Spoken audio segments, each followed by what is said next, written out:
રાજકોટના લોધિકા સંઘની ચૂંટણીમાં ખેંચતાણ જોવા મળી રહી છે। મોટાભાગની બેઠક બિનહરીફ કરવાના ભાજપના પ્રયાસો।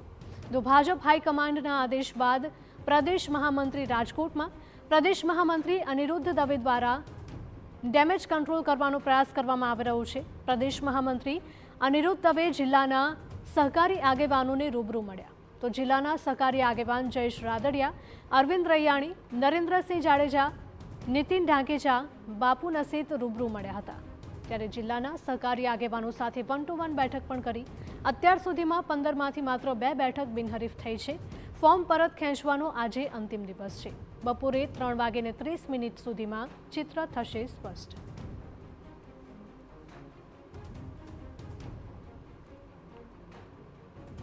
ઓનલાઈન પર અમારા સંવાદદાતા મોહિત જોડાયા છે। મોહિત, જણાવશો કે લોધિકા સંઘની ચૂંટણીમાં ખેંચતાણ જોવા મળી રહી છે, શું અપડેટ? રાજકોટ લોધિકા ખરીદ વેચાણ સંઘ છે। આમ તો આ 2 તાલુકા પૂરતી ચૂંટણી છે, પરંતુ તેમનો જે રાજકીય ગરમાવો છે તેના પ્રત્યાઘાતો છે તે પ્રદેશ કક્ષા સુધી પહોંચ્યા છે।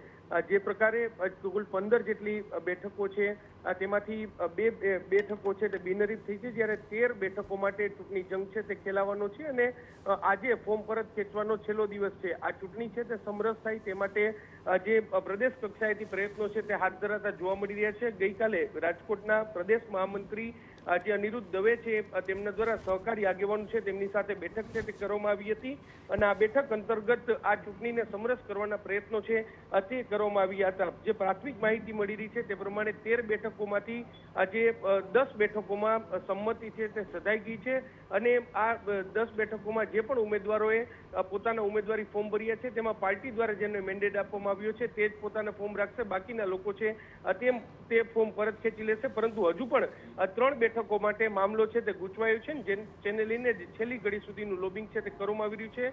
3 વાગ્યા સુધીનો સમય છે। જોવાનું રહેશે કે આ ચૂંટણી છે તે બિનહરીફ થાય છે કે પછી આમાં જે ચૂંટણીનો જંગ છે તે ખેલાય છે। જી બિલકુલ મોહિત, આભાર।